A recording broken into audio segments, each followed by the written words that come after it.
indivisible, with liberty and justice for all. We could have a moment of silent reflection, please.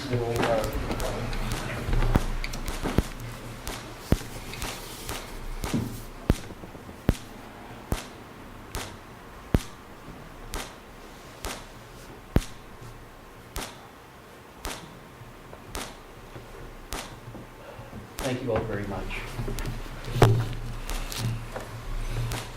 Mike, I think our mic is...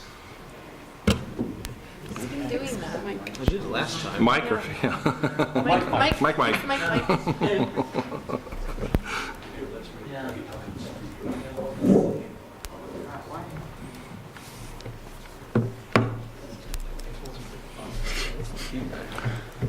He's right, it's a feedback from the...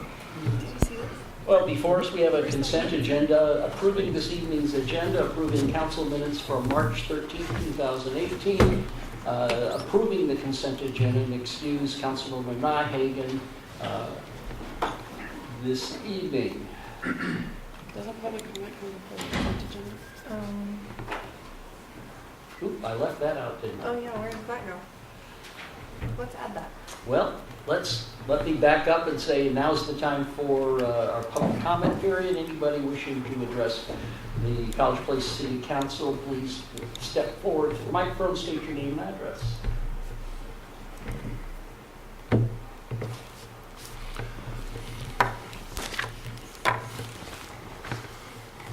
Will there be comments after each agenda item?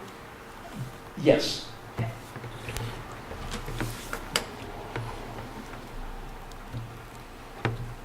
Seeing none, now let's go to the consent agenda. All right. Thank you, Ms. Sherman. Oh, what? Oh, yeah. No, thank you for reminding me. Oh, that was Miss Selden. Oh, thank you, Ms. Sherman. What are you doing?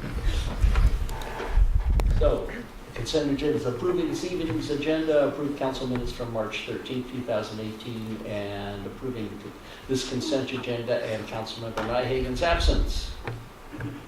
Is there a motion? So move. It's been moved by Ms. Selby. Is there a second? Second. Seconded by Mr. Peterson. All in favor, please signify by saying aye. Aye. Opposed, same sign. Motion passes unanimously. Chief Winter.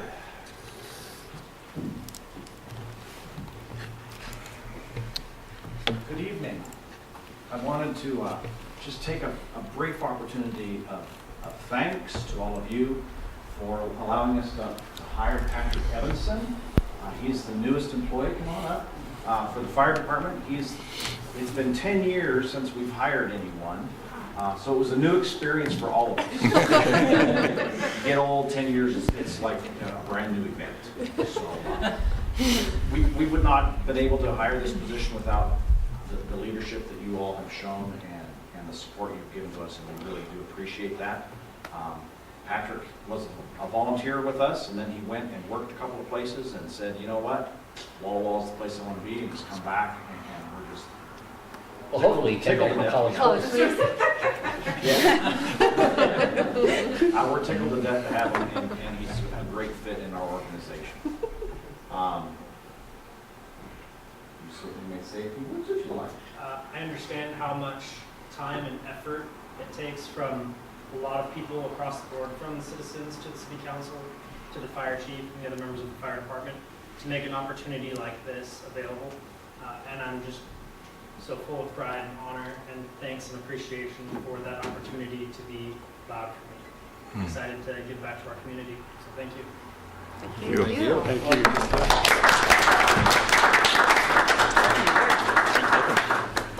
Thank you. Thanks for coming. Welcome. Thank you.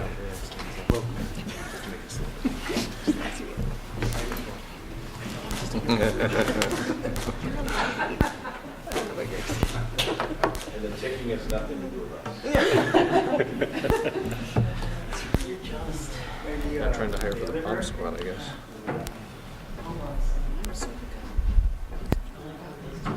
Maybe you guys just need to stand there. Sounds like a loose connection. That'll do it. Hit it again. Do some percussive maintenance, right?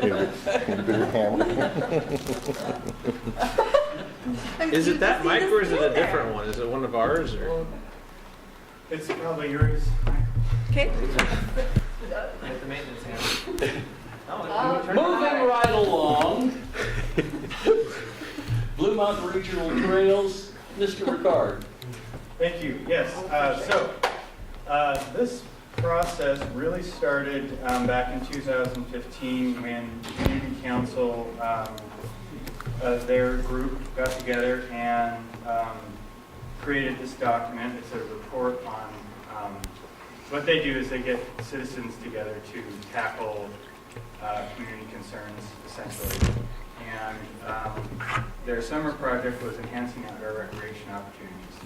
And so this is kind of the founding document that Mary Campbell, the executive director for Community Council, kind of pushed out to the regional planners and engineers regionally.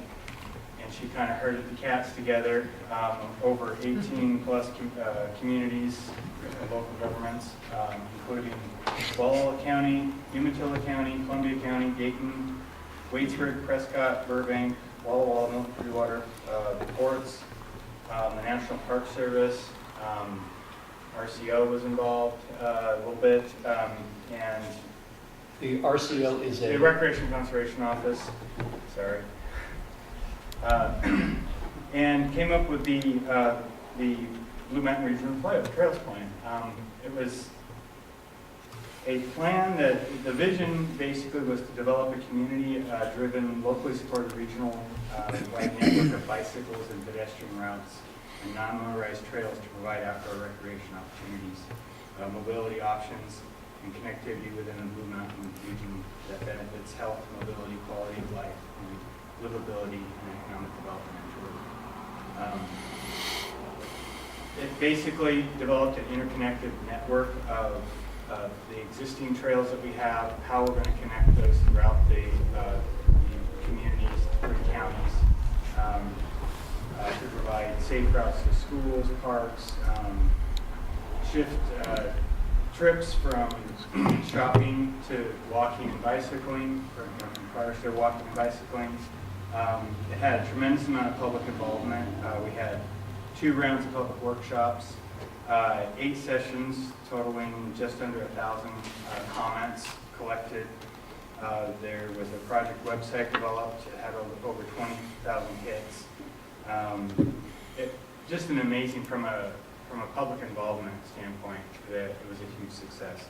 The plan developed 354 total miles of proposed new or improved non-motorized transportation trails, 15 miles of new sidewalks, 9 miles of new bike lanes, 250 miles of designated bike routes on shared roads, 29 miles of improved or new trails, new paved paths, 94 miles of improved or new trails, and then an estimated regional connection cost of $103 million, including $4.6 million from short-term implementation. So, an amazing amount of need out there at a pretty significant cost. And what this plan will enable these communities to do is to go out and seek funding to implement the plan, to build these trails, connect the sidewalks. Here locally, most of our trails consist of bike lanes. We do have some multi-use paths. We have sidewalks that need to connect, but we also need to connect those with Walla Walla's bike routes. So the 2 cities got together and sat down and made sure our bike paths and bike lanes are going to coincide when they're built. And so that was a great experience. And also, regionally, the counties looking at how we're connecting the Milton Freewater through bike paths and on up into Columbia County, whether it's utilizing, the possible, rails to trails sort of programs, existing right-of-ways we have. All of the plan focused on existing right-of-way or existing government-owned properties, but none of it covers private properties. That was not the intent to focus on what we have, where we can work within existing right-of-ways. So where we are now, we'd like the council to consider adopting this plan, and it would be referenced in our planning documents, both in our new park plan and in our comprehensive plan. And that'll allow us to, as we're applying for grants and building, designing our road projects, we can apply for certain grants that would fit. So, any questions? Questions for Mr. McCall?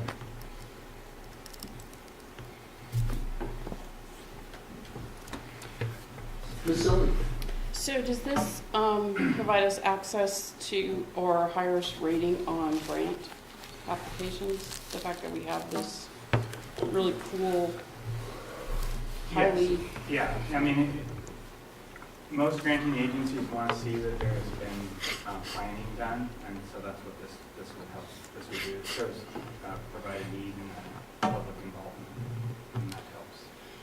and actually I kind of have a follow-up question on that. One of the things that we've struggled with is getting funding for our non-arterial roads. And I noticed that at least a few of these sidewalk projects are on non-arterials. Will that potentially help us put together packages for those? It depends on, a lot of, and Robert can probably speak to a lot of this in terms of the road projects, TIB and whatnot. They're focused on arterials and connectors and whatnot. Now, if we're going out for safe routes to school funding, I don't believe we have to be on arterials for those sort of grants. There's also RCO may have some, Recreation Conservation Office may have some grants available that would fund some trails that are not on arterials. Thank you. Other questions? Is there a motion? I'll make a motion to approve resolution number 18-007, adopting the Blue Mountain Region Trails Plan for use in planning and inclusion in the Parks Master Plan and Comprehensive Plan of the City of Cleveland. I'll second. Been moved by Ms. Sherman, seconded by Mr. Cleveland. Any further discussion? All in favor, please signify by saying aye. Aye. Opposed, same sign. Motion passes unanimously. Thank you, Mr. Ricard. Thank you. Mr. Rizzatello, city mission statement. Thank you, Mayor. This agenda item first appeared at the workshop held a couple weeks ago, and then it was introduced at the previous city council meeting. As stated when we went through the strategic plan work last year, we established a vision statement and then goals, values, and then objectives and policy. However, we did not establish a mission statement. For a while, there was a mission statement that was utilized on some city correspondence that read "A fantastic place to live, work, and do business." That was a take on the Walla Walla iteration, which was "a great place to live, work, and do business." Harvey and I were exploring what a good mission statement would be that would encapsulate all the work that went into the strategic plan. And what we arrived at is as follows. Our mission is to provide leadership and effective fiscally responsible services that achieve our community's vision. Questions for Mr. Rizzatello? Ms. Sylvie? I'm sorry that I was sick for the workshop, but I'm sure you talked about this. But so if our mission is to achieve the community's vision, Mm-hmm. do we have a vision statement for the community? Yeah, that's it. Which is that the fantastic? No, it's another visions. I could pull that up, but we do have a vision statement. We're just lacking a mission statement. Is that the where small town living and learning meet? Let me. I'm looking This at is the the vision. strategic plan. Yeah. Oh, okay. Yeah. Okay, so it's not like Yeah. a vision tag, Yeah. it's a vision. Yeah, it's a Thank you. longer vision. Okay. Vision Yeah. page. So that's what we're talking Yeah. about. Our mission is to do that. Yeah. Yep. Thank you. Mr. Peterson? Mayor, I'd move to adopt ordinance 18008, authorizing the addition of 2.01.030 city mission statement to the College Place Municipal Code. Second. Been moved by Mr. Peterson, seconded by Ms. Sullivan. Any further discussion? All in favor, please signify by saying aye. Aye. Opposed, same sign. Motion passes unanimously. Mr. Hartwig, CARS project final payment. Promise me that this is the last we'll hear about CARS. It says final. I can't promise you that, but as far as the project itself, I think you can be sure that this would be the last. The contract was supposed to end roughly in April of 17. We just issued the final completion notice letter to the contractor after DOT approved and accepted the signal lights on Park Avenue so that they would take over maintenance of these. So, but extra engineering work had to be done. Staff did not have the time to do it, nor did they have the background knowledge on the project to do it.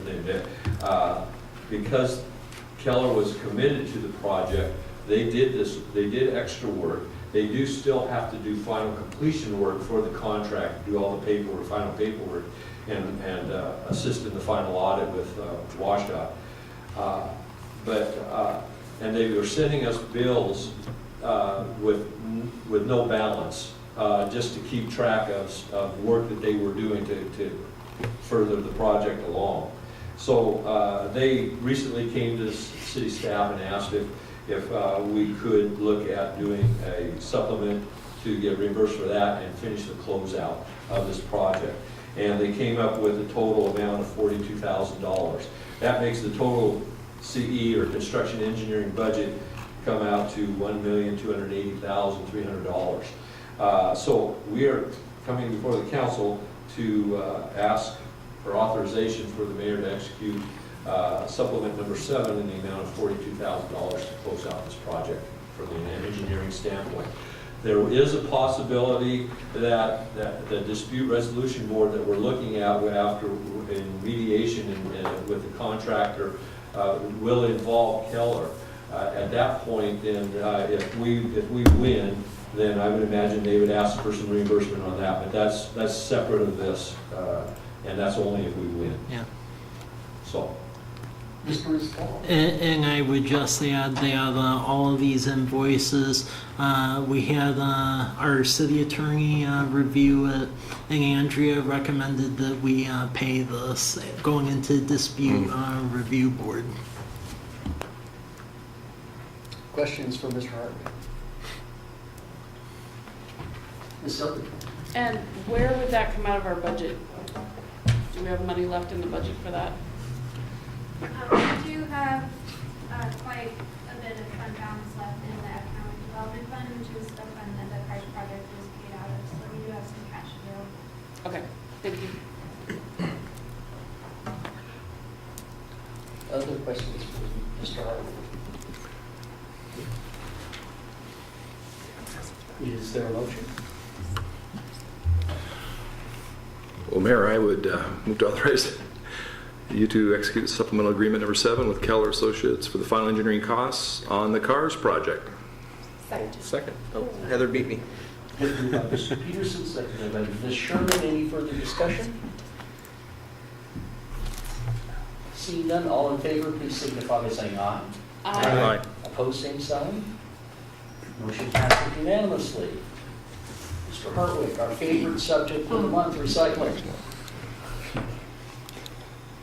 It's getting harder and harder to recycle and have a project going for the purpose that people think it's intended to do. We're getting monthly updates from Basin Disposal, which they get from Pioneer, who receives the recycling commodity. It does not look favorable that this is going to continue and be profitable, where whereas the recycling may just be, as it gets down to there, they will send it back to a landfill, and then all those charges will be brought back to our customers. Right now, we've done in January, I believe it was, on that bill, all recycling customers got like an $8 and some dollar charge for the entire year of 17. Now it's going to be done on a quarterly basis, and the prices are going up. At the end of this first quarter, I do not know what the price will be, but it could be close to the $8 that we paid for the entire year. Don't hold me to that, but it's getting higher and higher.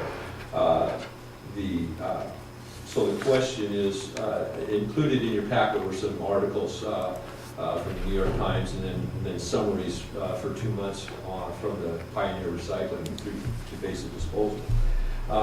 So we wanted to come to the council to see what their thoughts are. We did provide a sample resolution if you chose to discontinue or suspend the services.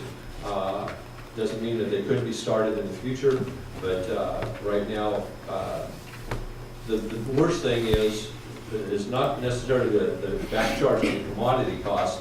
The worst thing would be the public perception that you're allowing for collection of recyclable material, and and the people think they're getting that service, and then they find out that, it's not going there, it's going to a landfill, and then they're double paying on stuff. So that's probably the biggest issue and concern. And we're just asking for what the council's thoughts are or their direction. Questions for Mr. Herbert? Mr. Peters? We discussed this that last workshop. Yes. I think it was. We really spent quite a bit of time chewing on this. And I think at the time, the council, I'd go so far to use the word, it pained us to want to stop this process. It feels like the right thing to do and whatnot. One point I wanted to clarify, really, there would be no additional cost to citizens of College Place with the unlimited pickup. So if I'm thinking correctly, wherever this goes, if that were to stop the recycling process, that cardboard could be bundled, or it would just be put in the existing general garbage container. And so I heard a couple times there are additional costs, but that's not necessarily true. If the council were decided to suspend, the people could either throw it in their garbage can, and if they had more than their garbage can would hold, they could box it, bundle it, or bag it, and it would be collected at no extra charge for residential customers. Or they could have the option of taking it themselves to the wall recycling there on Dell. Actually, their bill would go down. Because of the reduction of the there would be no charge for recycling. the container, right? Yeah. And I'll stop back. Yeah, but to put to your point, it was pretty pointed at some point that this will just end up in the landfill anyway. They're not right. This process could play out, but it's just going to be a facade of sorts. A lot of it is now going to landfills. At least we're being told that by wall recycling. And then Derek has had a meeting with BDI, has had a meeting with people on the west side on communities, not like Seattle, but the smaller ones, and they're seeing stuff going to landfill. Ms. Hardy? So just mainly to get on the record what we talked about, the mayor and I talked about. So my understanding is that the primary issue is that although some parts of our recycling are still valuable, i.e. steel and aluminum cans, etc., it's the mixed. And so collecting mixed and then sorting it out makes that so that we're actually, right now, I think the last one said negative $125 a ton instead of bringing anything in. And so saying, oh, okay, we're just gonna take paper out of our recycling doesn't really help because it's still not segregated. Correct. It's expensive. And we're not segregating plastics. Right. And then the other issue would be cleanliness of the product. Yes. Labels would have to be gone, lids would have to be taken off, all that kind of stuff. Yeah. It seems to me that this is going to take a wider than any single community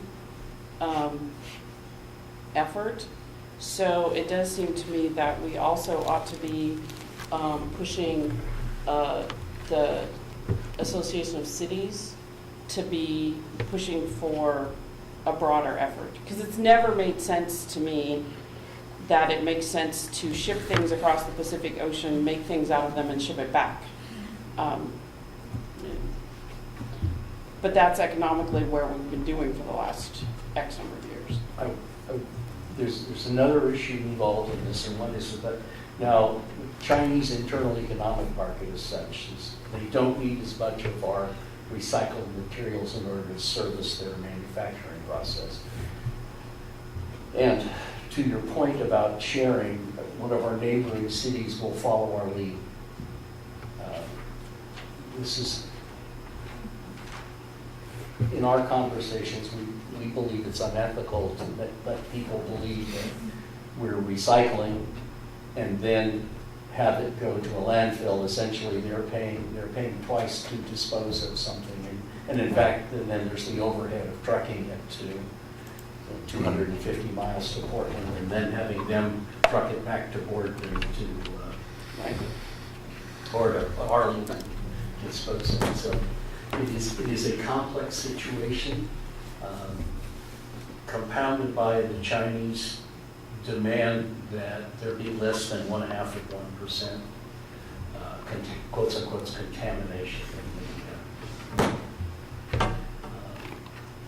in any of the mixed recycled materials. There still is a market for corrugated board, still is a market for ones and twos plastic, and there still is a market for aluminum and steel, but it's difficult to get it to China at an economical price, and currently in the United States, the facilities that used to deal with that have kind of devolved, and it'll take some time in order to bring those back to make recycling once again a viable alternative. And remember that the start of this was really to keep that material out of our landfills and provide some useful material in the future. So it's an international economic situation. Some countries are actually, Sweden is actually importing recycled materials because they've changed their manufacturing process enough they can't generate enough material internally, so they're bringing it in, much like China did. And we'll see what happens over time as manufacturing in the United States reduces the use of corrugated board, plastics, and other things that drive that total amount of waste that we generate. There's a lot of effort in compliance as well. Yeah. It started out as segregated recycling. And then the outcry from the public was, this is too much work. And so they commingle everything. And now you end up going back to segregated recycling. And you probably have the same cry. It's just convenience. Questions for Mr. Hutwig? Mr. Dickerson? So are there any other places to recycle for those who want to, besides going up to Walla Walla, or out to the cemetery landfill, or Not that I know of. I think all there's no substations or any place? Walla Walla Recycling on North 13th. Yeah, okay. That's fairly close and very convenient, and they are segregating their materials. Yeah. Actually, you're segregating when you take it. Sure. I have a question, and that's, I'm thinking about the United States as a country. What is the United States doing to deal with some of these issues? Are there some communities in this country that have found some alternative ways that maybe we could look at? Is there? Well, the number one way is to, probably to help this situation is to reuse, not recycle, but to reuse and limit your use of stuff, you know, rather than get paper or plastic bags when you eat your groceries, just the little things mount up, and you gotta think that way. You gotta train your thought process to limit your use of that. Mr. Peterson. Paul, you may know more or remember more about this, but if we go back several years, it seems to me the Boise Cascade, which makes cardboard boxes, correct? That's one of their, yeah. They make cardboard. We'll get cardboard. I remember it seemed to me, and correct me, and I may be wrong, it was not economically feasible to bring cardboard even there to introduce it into the system. Financially, that collapsed. That's in a while ago. It's been a while. And so I guess my point is that, you know, we even internally, we can't support this, and that was then, of course, then the shipment off to other areas. And so, yeah, I mean, there may not be a plan B, yeah. I think not in the short term. Yeah. The other thing I guess I should say is that if you decide to, it will take time to stop the recycling process. You need to notify the people a couple of times. So even if you were to do it today, you wouldn't see anything happening until the end of, the middle of May, possibly, so that we can get two levels of advertising out by Basin Disposal and by the city. The other option, and maybe I'm wrong in saying this, would be is to give permission to stop that when we hear for sure that the recycling is going to a landfill. But it's just, I think you're better off if you're going to do it. But then we would, sorry. Mr. Dickerson? So would this require any amendments to our contract with BDI? Or with Basin? Yeah. Well, the cessation of this program, there is extra cost involved in getting rid of all the carts and that type of, and removing them from the area. There might be a little bit of extra cost there that would have to be divided up among the recycling people. But they've expressed no concern about contract modification.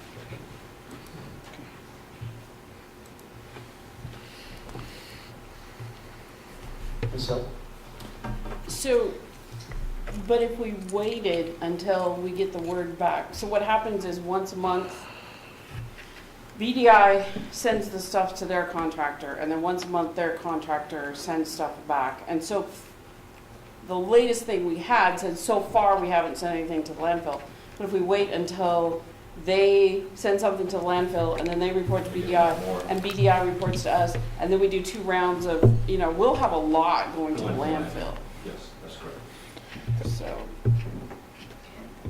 And there's 2 issues. It's that, and then it's if the attached letter from Basin here. I'm sure you're right. The fact that this is a money loser, above and beyond, So. So is this our quarterly review? Is that what, because we had agreed to look at this quarterly, so is that what this timing is? No. Okay, so this is just now preemptive, okay. Because we're getting these reports. Because I think, more important than money, I think I expressed Yeah. at the workshop, I and a lot of my friends are willing to pay if we know it's being recycled, but don't want to pay if it's just going to the land. we don't want to pay to ship stuff back and forth across the state and then throw it in. Nothing. So.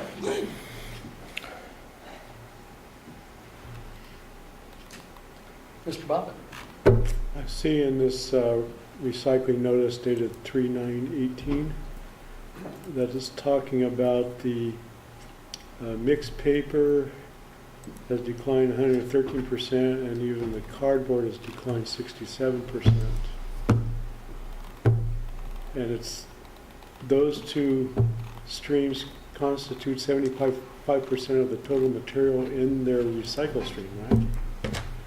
But it's also saying that plastic and metals are kind of holding their own, but they're not doing so well either. So maybe we should just recycle our plastic and metals. Then, Incredible cost. well, that, training, and you still gotta deal with the contamination issue. But it looks like what's really losing is the mixed paper. And yeah, that there's a lot of stuff that's going in, and it is the contamination. I really want to stress the contamination. Because you want to try to ship all that over, and they see a few contaminated parts that you send out, whether some material is good or not. Mayor, I'll make a motion to approve Resolution 18008, suspending curbside recycling until such time as the market prices make the cost of recycling affordable. I'll make my saddest second ever. It's just really disappointing that this is the way it is, but we have to, in order to be ethical, I think. So, but we've said that. Can I ask that you make a decision of when, in the resolution, there's a blank program, voluntary recycling program in the city of College Place is suspended as of when? Would that be up to Basin to coordinate Yeah. the billing and the, I would almost say suspended as of maybe today. immediately? And then we follow through with the timing to get it So- done as soon as. So then I would add effective immediately. And seconded. This is a very, very sad day, and not of our doing per se. It's been moved by Mr. Peterson, seconded by Mr. Cleveland. Is there any further discussion? I just want to say thanks for doing all the research. We depend on expert recommendations from staff and from the mayor, and it sounds like we're doing the right thing. I think it's a kind of a sad thing too, but got a lot of problems here we got to deal with, so this is probably the best way to go. Ms. Selby? I just would like to put you on notice. I'd like to make a motion after this vote. It's been moved and seconded. There's been discussion. All in favor, please signify by saying aye. Aye. Opposed, same sign. Aye. So we have an aye by Ms. Selby, Mr. Cleveland, Ms. Sherman, Mr. Dickerson, Mr. Peterson, and a nay by Mr. Bobbitt.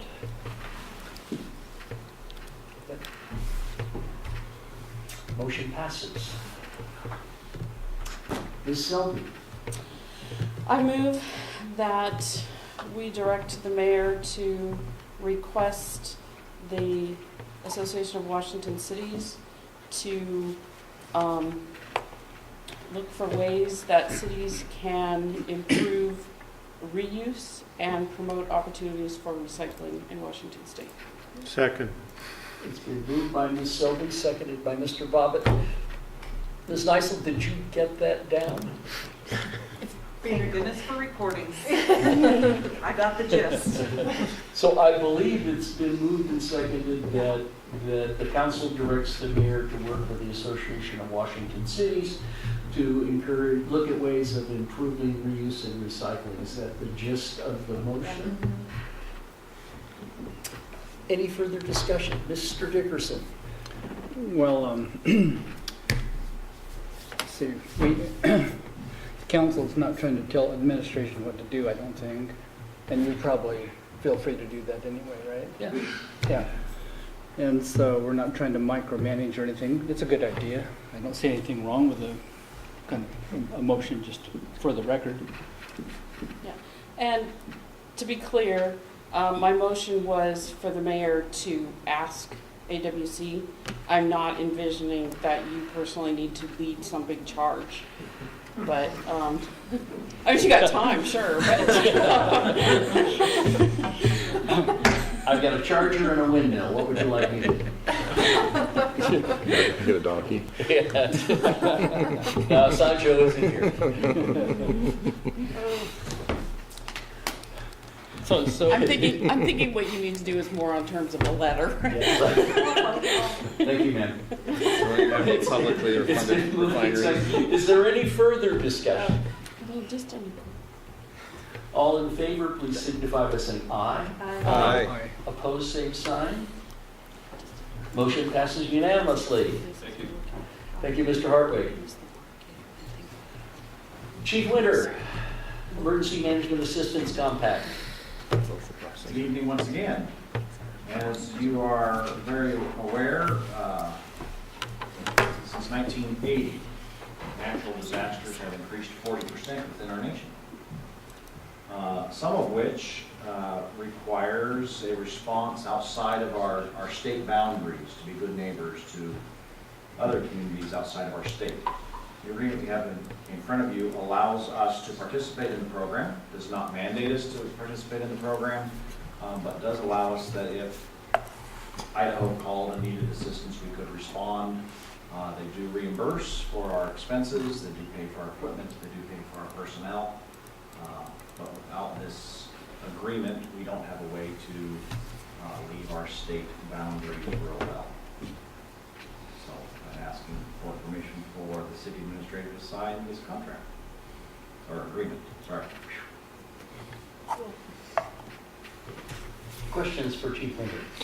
Mr. Peters. Real quickly, these agreements, there's no cross compensation. These are if you go there, they come here, it's It's all paid at the state level. at the state level. Okay. So this is an agreement from the Washington State Military Department that allows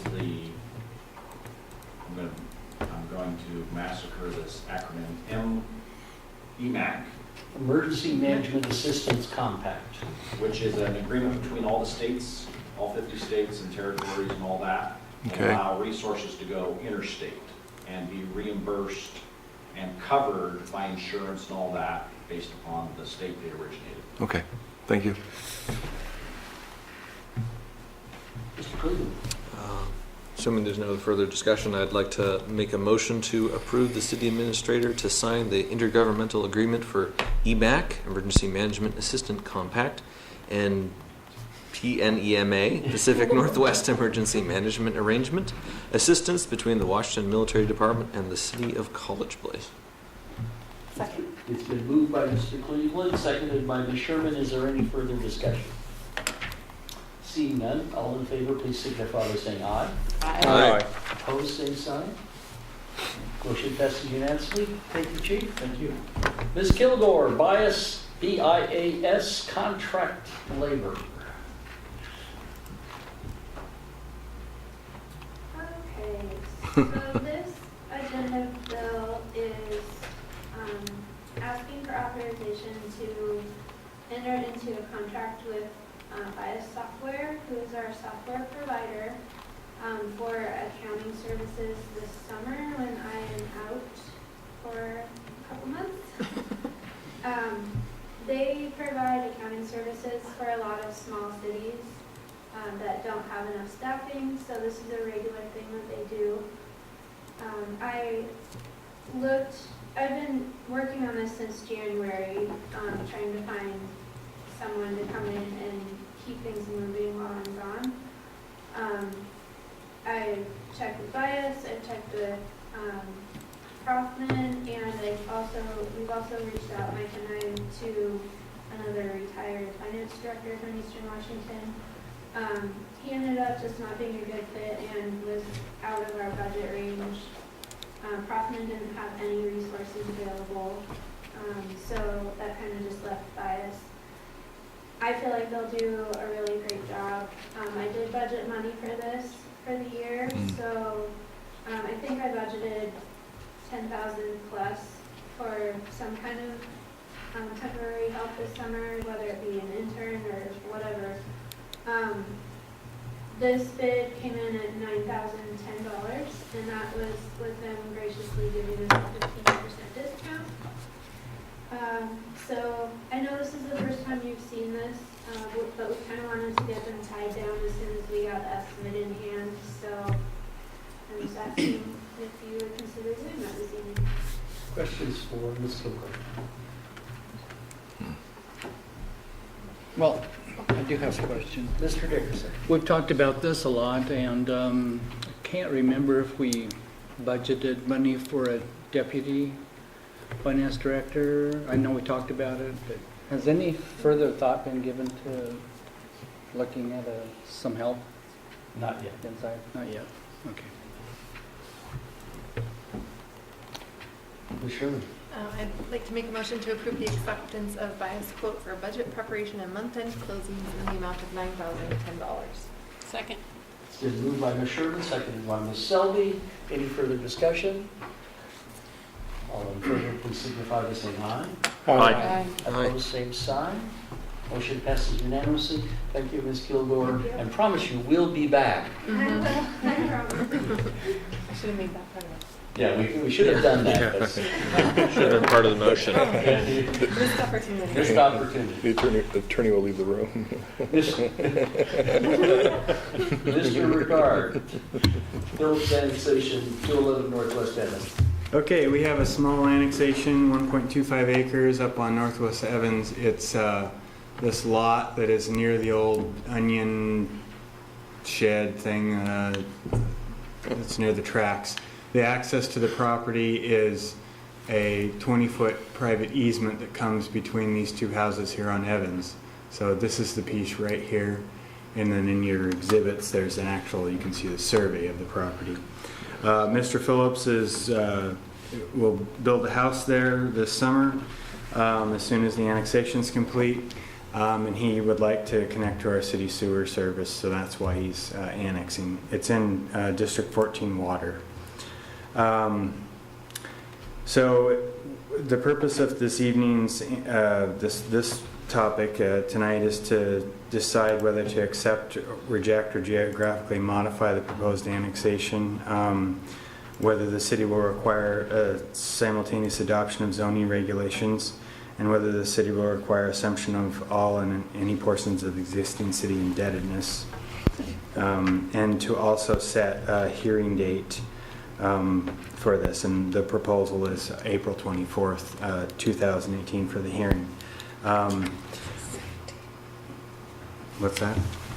Sorry. Oh, I see 2018 right there. Anyhow, the zoning would be R60, and that's pretty much it. It's a pretty straightforward annexation. Sometimes we do recommend modification of the annexations to include some other properties if we have willing property owners. The property owner to the south is the developer of these properties, and they live at this home right here. Azal, I think, is the last name. And past annexations, these properties were part of hers that they've developed over the years, and they've not ever participated, so I did not bother contacting her this time around. I figured she's well aware of her option to come into the city and has not taken that at this time. So, any questions? Ms. Selby. 2 questions. So do annexations has gone to the planning commission, or did they not do that? It's not required to go through our planning commission. Okay. Yeah. And then secondly, where are our current boundaries?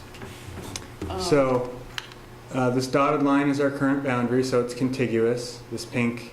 And then the solid pink line is our urban growth area. So properties have to be in our urban growth area, and they have to be contiguous. Okay. Cool. Thank you. Ms. Sherman. This is a little off subject, I'm so sorry. Are there people still living in that, or like squatters in that building just north of that property? Is that? I'm not sure what we've had several nuisance abatements with that property, and probably Chief Tamaris is the person to speak to on I'm just wondering if that's status going of to that. kind of be a bad, I mean, I'm. The warehouse property is within our city limits. Oh, it is? Yeah. Yes. I can assure you there are no nuisances on this property that you're. Yeah. the annexation. Okay.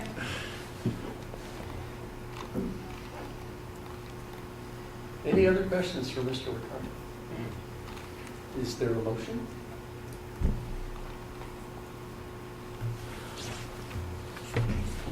Well, I'll move that we accept the annexation as proposed, require the simultaneous adoption of zoning regulations and assign the zoning of R60, single-family residential.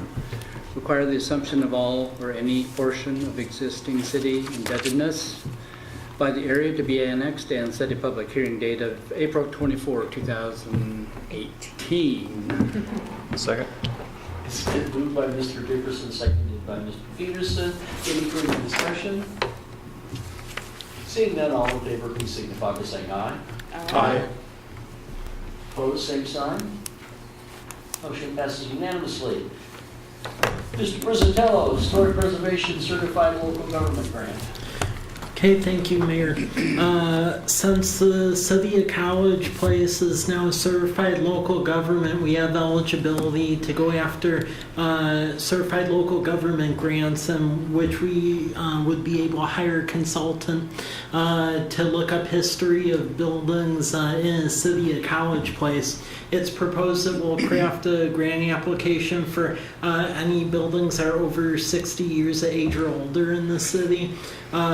I attached an example of such a report that was done over in the city of Colfax. The advantage of doing this is should any building owners they have one of these studies done get it done, they basically just turn in the forms and the research, and then the federal government basically certifies it as a landmark, or state government, and then you're able to go after tax credits to rehabilitate the property. So it really cuts down a lot of the legwork one has to do to go after the tax credits on the state and federal and private foundation level. Questions for Mr. Brizatello?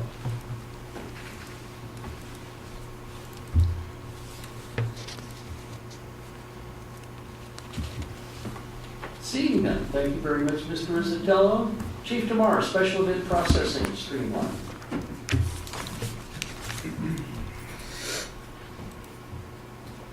Good evening. So in an effort to improve or streamline our special event permit application process, Mr. Rizzatello and I discussed putting together more information. We got a lot of questions often from the university or students or people in the community on how to do an application for a special permit. And we decided to put together this complete packet to answer questions. And I'm not sure if you have a copy of it in your. So it goes from, do I need a permit process? Is there a timeline for a permit? Basically answers all the questions. But essentially, the following special event permit application is required for all events occurring within the city of College Place, impacting a public right-of-way, city-owned property, vehicle or pedestrian traffic, general welfare, or the overall safety and security of the community, which requires or may require services of the city. And with any and all permit applications or inquiries on a permit, whether they need a permit or not, there's always a mitigation process where I'm in communication with the people who are organizing it, and we do everything we can to mitigate that permit process, to maybe even not including a permit or needing a permit. So we have that conversation. But our hopes are that this improves that information, makes it a little bit easier for people that have those questions. We're going to have it on our website. You'll be able to download it. Just be a nice streamlined way to go through the permit application. That's nice. Questions for Chief Demars?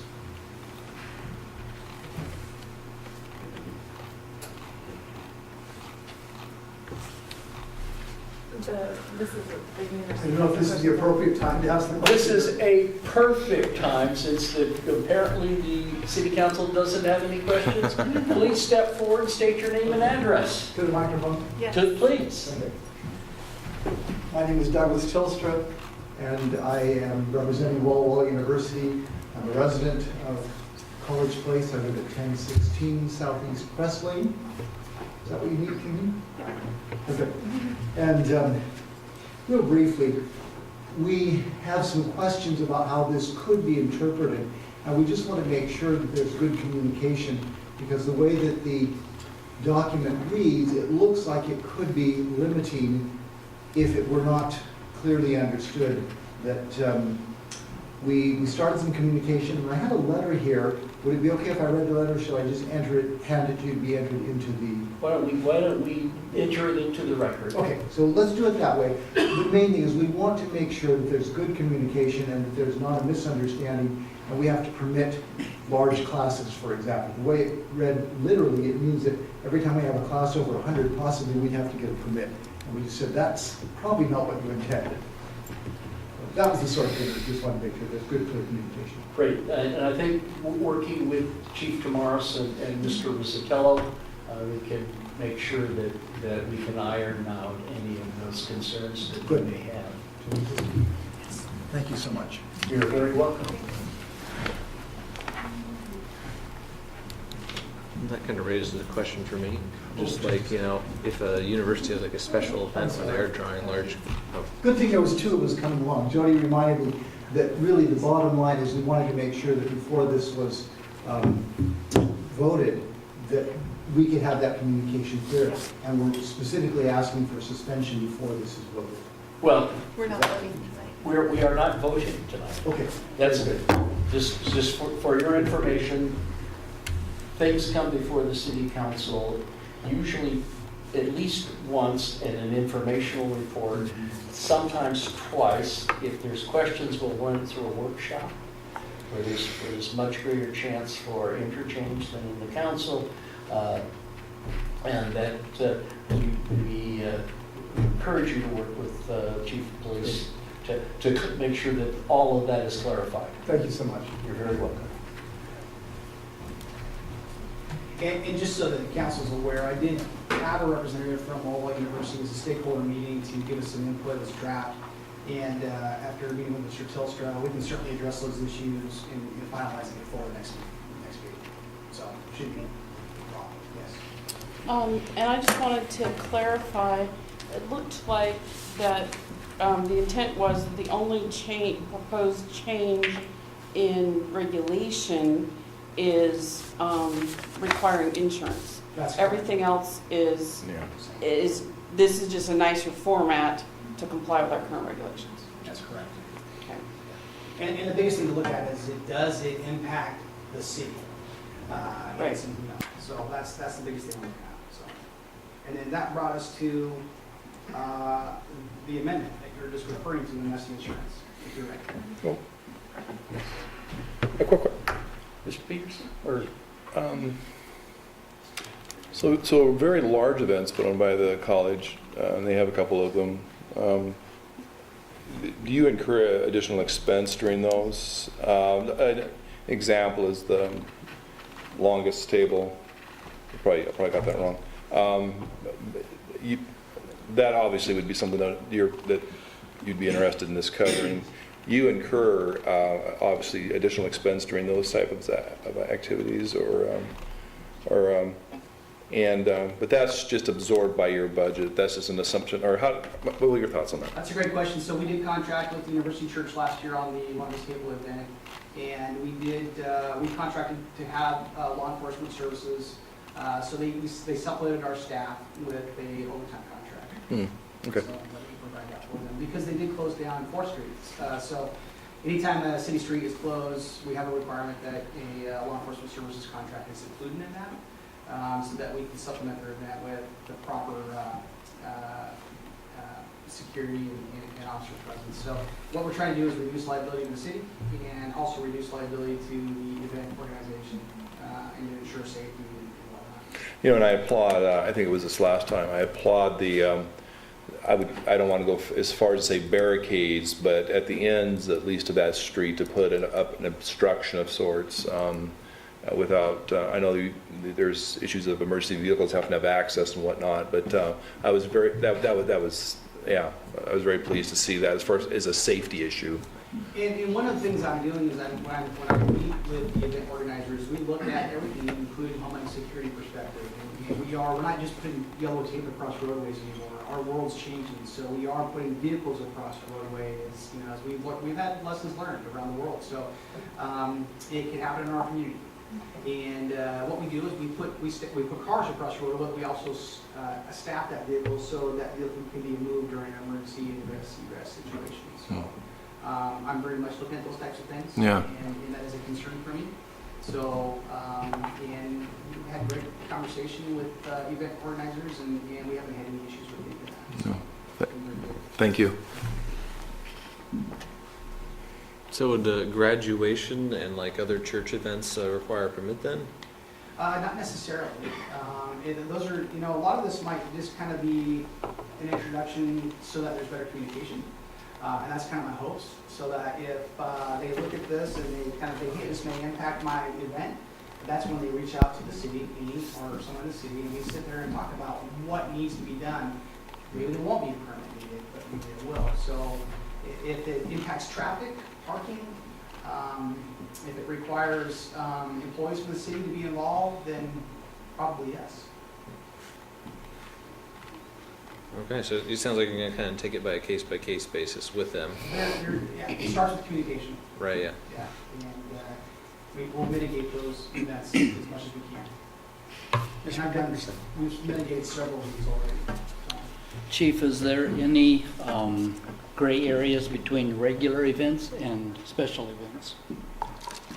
Well, I suppose, anything that impacts, and I'll just read the state one more time, basically, hopefully that answers your question, but it says basically the special event permit application is required for all events occurring within the city of College Place impacting a public right-of-way, city-owned property, vehicle or pedestrian traffic, general welfare, or overall safety and security of the community, which requires or may require services of the city.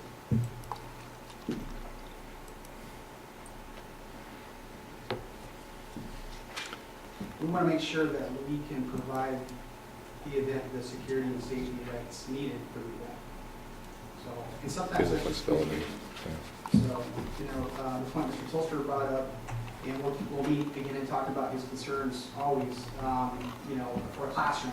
That's not our intent at all. That's not the intent. Does somebody behind you have a question? Yeah, the young man in the back. Could I?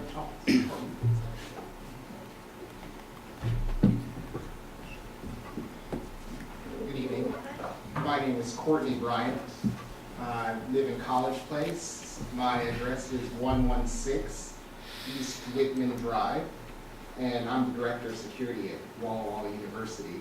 And this came to our attention because we have annual concerts in our gymnasium on our property, and we were told that we would need a permit for that. And we didn't quite understand why we would need a permit to hold an event inside our own building. And reading through this application, it says anytime you have over 100 people, well, most of our events have over 100 people. If it were followed to the letter, we would be applying for events practically daily. And it's written fairly broadly to state that anything that affects the public, what was the public right of way, something similar to that language. Well, we have to use the public streets to get to all places on our property. And that's where our concern is. And I would encourage, if you could read through our letter, we have a letter that here that states these things in great detail. But our university is very concerned about the broad reach of this new application, and it doesn't seem to be in line with the current city ordinance. Is that the same letter that Mr. Tolstra? Yes, it is. Okay. Could we get a copy of that? Yeah, well, It's been entered. send it out. I have extra copies. And it's also been emailed to the city today. So. Okay. Thank you very much. Thank you. Thank you. Thank you. Questions for Chief Kamaris on the insurance requirements for?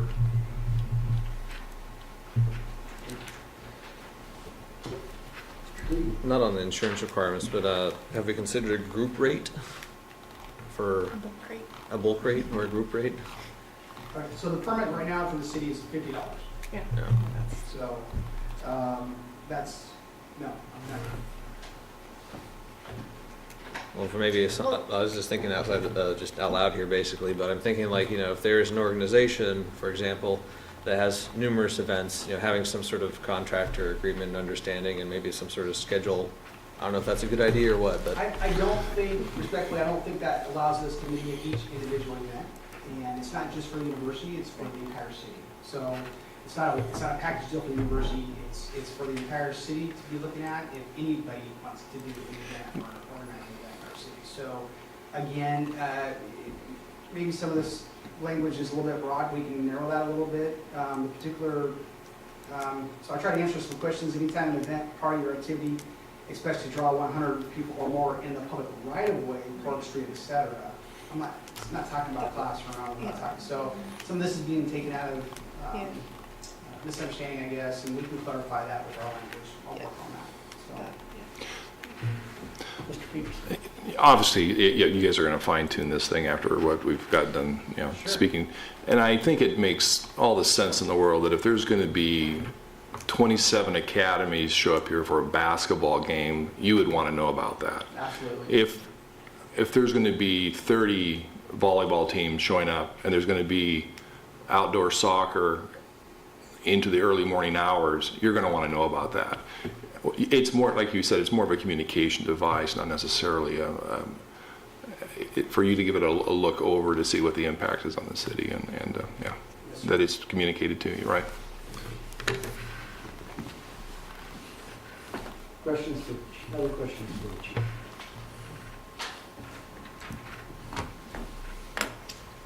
Thank you very much, Chief. Would you like me to go over the insurance? Indeed. Okay.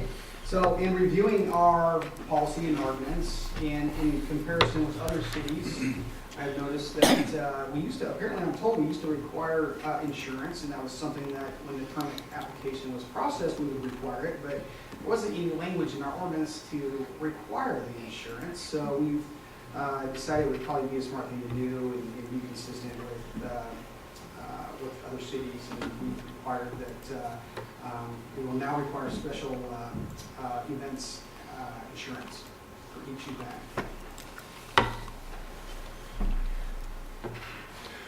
And the language is down there. If you want me to read it, I can. No. I mean, if you want. I'm sure. Who will get the insurance to review it? That goes to you? That is part of the permit application process. We It all- attach it to the okay. application. And then the university does a fantastic job. They just automatically require it. A certificate. And they've Well, already yeah, they started. can just do a blanket. I look at these frequently in Yeah. one of my other lives, and so some of the language is just different, so it was just gonna, I think this is good. I'm looking at the liquor liability coverage that is often stated in various ways. So I just want to make sure that whoever's reviewing them has good knowledge of what they're doing, but you'll be.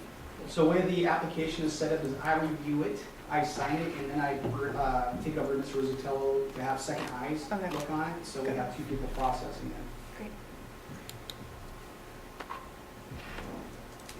Other questions for Chief Morris? Thank you very much, Chief. Mr. Gordon. Thank you, Mayor and Council. This is a contract or a partner agreement that's being worked on right now, a study that originated back late June of last year. It was a grant awarded by the Community Equalization and help me, Mayor, Economic Revitalization. I know it by the word CERB, but Yes. anyway, for everybody else, in any event, Yes, we have to be sir. acronym. So, this is a study that's been ongoing. You folks approved an agreement with PBS to study this back in September, and they've been going through that process. And a part of the component of that particular study has been a transportation impact development along the central corridor of Large, in particular northeast property, kind of at that shape, the southeast corner of C Street and Large. Lisa, if you wouldn't mind pulling up the next set here. Our PowerPoint's struggling a little bit tonight, so can I borrow the pointer just for a second? What we found is they're setting 4 different intersections. We have Larch and Lambert and Larch and C Street up in this area here. We have Larch and Whitman, and you can't see it because we're going to have to pull it up a little bit for you. We actually have a Larch and 12th intersection. And what they found is that the two Sorry.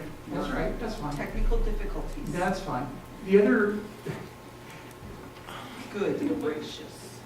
they found that these two intersections up here really are not going to see an impact as a result of this particular property developing. This is really the focus of the study.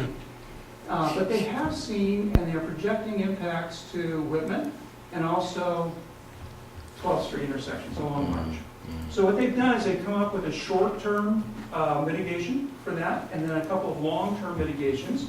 And as a part of that study, they would like to get your input as council, take a look at it, see what you think, and provide any input that you have, so when they finalize the study, it reflects what your insights are as well.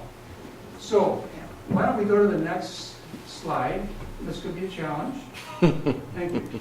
This is the Whitman intersection. Okay, this is one of the intersections where they're going to see impacts. In the short term, they're recommending a forced four-way stop at that intersection. Okay, and you can see the little stop signs here at each corner. Currently, it's just stop control on Whitman, both east and west. This would be all four directions. That's Whitman and Lark. That's the short term. Now, for the long term, if you could flip that forward, thank you. Here we have one of the options, that's signals. Okay, you could signalize the intersection. Actually, we planned for that and have some right-of-way that we obtained as a part of this development that pretty much anticipates that effort in the future. However, since then, if you could flip it one more, roundabouts have made their entry into our community, and so that's also one of the considerations we could have at this intersection. Okay. And then let's move down to the next intersection on 12th Street. Same thing. Short-term mitigation would be stop signs, all four directions. Right now, of course, we have free-flowing traffic up and down 12th Street with stop control on March. This way we have a four-way stop. And if you want to go ahead and flip it to the next one, here we have the signals as an option. And then finally, we also have a roundabout, which one of the options that we're looking at here as an opportunity is with this very steep hill right here, the roundabout would provide maybe some additional benefits in terms of clearing cars through this intersection without having to stop on wintry days where it's pretty icy. So those are some of the things we're thinking about. We want to present those to you tonight, have you take a look at them and get a feel for if you have any strong inclinations one way or another, let us know. Questions for Mr. Gordon? Ms. Selby, then Ms. Sherman? More comments, I guess, than questions. I appreciate all of those intersections need attention, I think. I'm a little concerned, a couple of concerns about the roundabouts. Number one, Washington State drivers have not mastered two-lane roundabouts, so they need to only be one-lane roundabouts, which looks like what is proposed. But they just haven't mastered them. We just can't do that. And secondly, given that in a couple of those places, like looking right there, you have a driveway going right smack into the roundabout. So, or it looks like a driveway. To buy land. So I'm a little concerned about whether the roundabouts are really feasible I think that's just a with the sidewalk. right of way. I think that's just a walk. This is in fact an access from the house for, it's a driveway, so we do it. No, she's talking about We're right. talking about one. That one. Isn't that just a walkway? No, it's a driveway. Oh, It's a driveway right there. You would have to relocate it as a part of this. That's one of the challenges. Yeah. Yeah, The other challenge is on the opposite corner, there is a fire hydrant, a utility vault, and a power pole that would require relocating. Yeah, so I'm just thinking that a traffic lights are roundabout expensive. in that location especially may be trickier than it seems, just because of right of way and so forth. So we may be better off with a light there. Mr. Bob? So what about pedestrian traffic, since I walk that intersection quite often? Roundabouts are tricky for How would you pedestrians. handle pedestrian traffic on a roundabout? You mean for a roundabout? They basically operates very similar to a signal. You have crosswalks that go across, cars yield to pedestrians. It is it's what they call a mini roundabout. It's smaller than your standard size roundabout, single lane typically. And the hope is that people come to when they see all these different elements in the street, it slows them down. A little bit of traffic calming occurs, and they look ahead where they're going. So that's the intent of roundabout. Roundabouts have been used. Maybe it isn't just vehicular traffic in Washington that hasn't mastered roundabouts. It's possible our pedestrians are also on a learning curve on that as well. So that's something to consider. Yeah. Since I've almost been hit twice now at that intersection by cars coming up Larch and turning left. A roundabout will fix that. But I don't see good visibility of pedestrians coming around that roundabout to make a left-hand transition. Okay. Roundabouts. Concerned about pedestrians. We all need a trip to Europe to investigate roundabouts. Yeah, for all of them. Ms. Sherman, do you have anything to add? And then Mr. Dickerson. I am all right. Thanks for checking in. Mr. Dickerson. Oh, do you have any idea what the cross-traffic ratios are?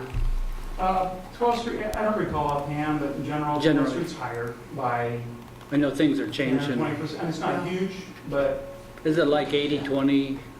no, I think it's higher. I think it's actually closer, it's probably more like 60-40. Really? Yeah. But I would have to look at the report to confirm that. It was higher than I expected. And that report is what the recommendation Yes. is based on. So we need to know that. Ms. Sherman. So I'm curious, has traffic decreased on Larch since College Avenue reopened, or have a lot of people gotten used to now taking Larch? I don't know. Okay. I would have to check. I can comment to that.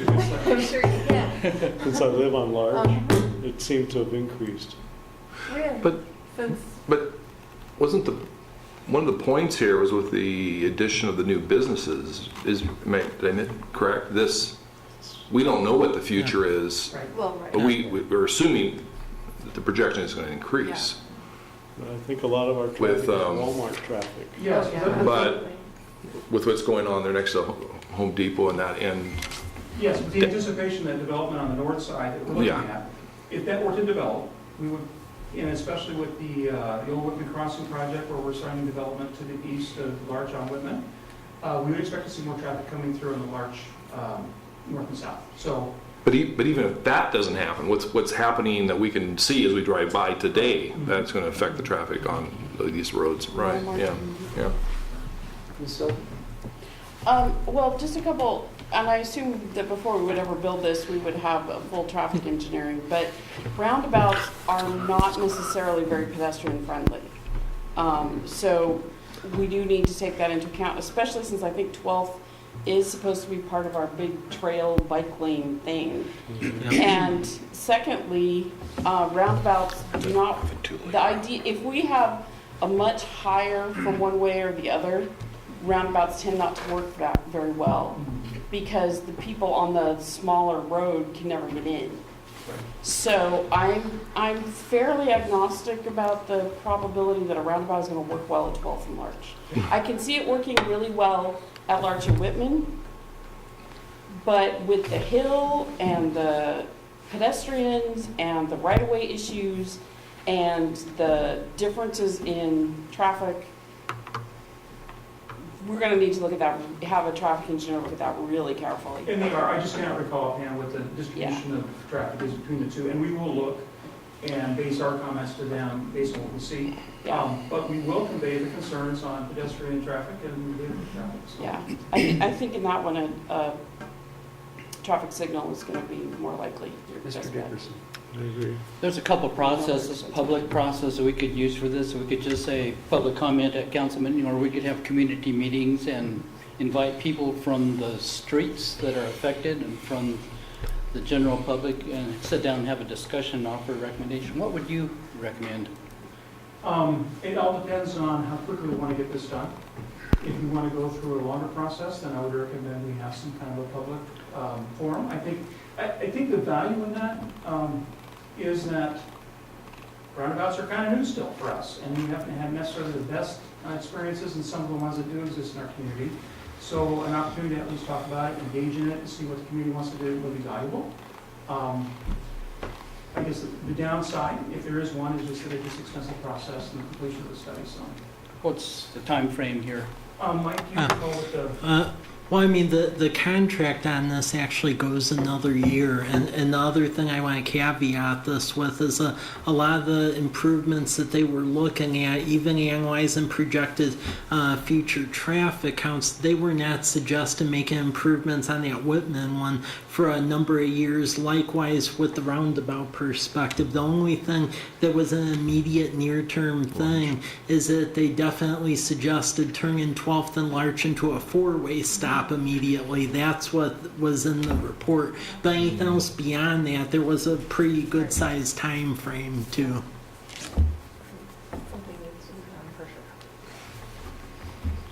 We're only 15 years late. I would add, not only 12th and Larch, but Larch and Whitman. Yeah. As four-way stops. Yeah. Yeah. So when would that happen, or could that happen? What's the process on that? Well, as far as the four-way stop goes, Paul Hartwig and I are looking into that now, because essentially, since we've been served notice on that four-way stop piece, we feel that getting that in place is imperative sooner than later, because should something happen, given the fact there's a report out there that does pose some liability, so we're looking at options now on that piece, and we'll report to council on that. I would ask that you look at the stop sign at the corner of Wallula and Goes. With the light? With it. And then, if you have a chance, go out to School Avenue, Reeser Road. They actually have a flashing warning sign a couple hundred feet before the stop sign at School and Reeser. So, Could you give us a kind of a cost comparison of a roundabout construction versus a stoplight? because of the right-of-way, costs, the roundabouts come out again 10-20% higher. They're more expensive fixed than the streetlights, which is surprising. We used to say it was about the same. If you take the long-term maintenance costs of the streetlights versus the relatively static cost of just maintaining a roundabout. But in general, what we're seeing in this report is it costs more. Okay, thank you. If you're a brand new city and you own all the rural land, those are other questions for Mr. Gordon?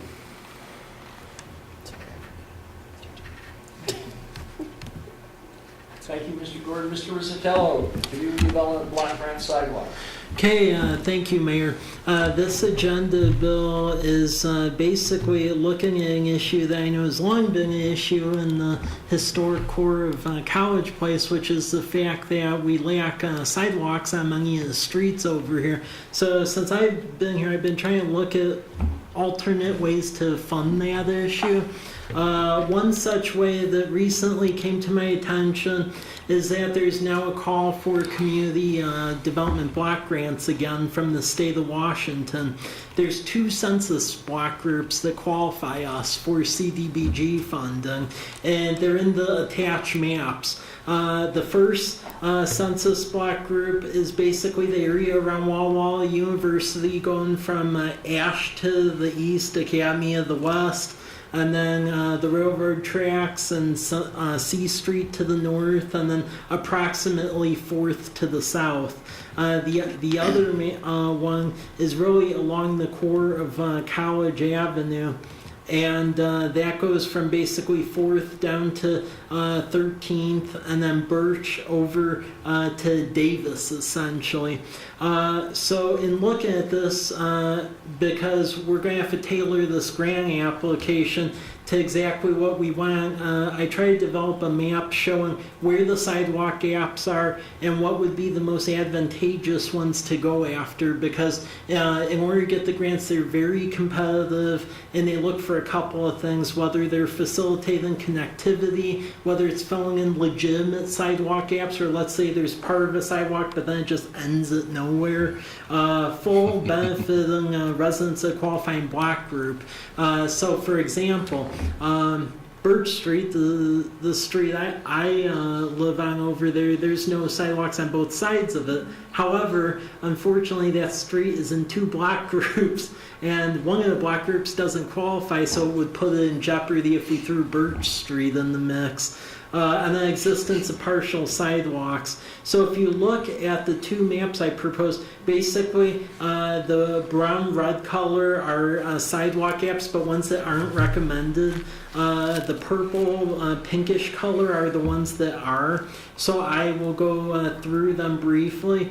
One is filling in some of the sidewalk gaps over on Davis Street between Whitman and 3rd. So putting in some sidewalk filler on the east side. One is filling the sidewalk gap on 2nd, which is about a quarter of the way through the block between Academy and Davis over to the end of Davis. And then in that northern block group, a little section on the west side of Bade between 5th and 6th. On the southern census block group, continuing to fill the sidewalk gaps on Bade between 7th and 10th, and then down to 12th and 13th. On 12th on the north side from College to Bade, because there's actually a gap there, there's sidewalks on both sides. And then 8th Street between Bade and Birch. And these streets were picked because a certain section of them either has some sidewalk there already. The right-of-way looked like we could work with. I'm the first to admit that likely there will be some right-of-way acquisition to accommodate this. And then the connectivity and making sure it doesn't benefit a census block group that does not qualify for the low moderate income threshold. So at least that's what we came up with as of now. I'll take any suggestions. I just would like to gauge the council's temperature on this, since we're going to have to really crunch numbers and drill down to this to put it in the grant application. I really like this idea of, College Place could definitely use some improvement with being walkable, and there's definitely, I think, a need here to improve that, and it's been a long time coming, so I just want to say, I like the idea. A suggestion that I would have I love the idea, to strengthen the application is potentially to work with the school district, because I know you're one on 12th and around there, those kids are not eligible for the bus because they live too close to Sager and the high school, and so there are just tons of kids walking there to and from school. And so I think that would be a sort of getting kids to school safely issue that I think would be really add justification to why we need this. Because I'm there on 10th and Bade approximately, and we're just inside the bus won't come here. So, I mean, which is fine, I mean, but those kids, I worry about them especially right there at the corner of 12th and College at about 3:10 in the afternoon. It's just kind of scary.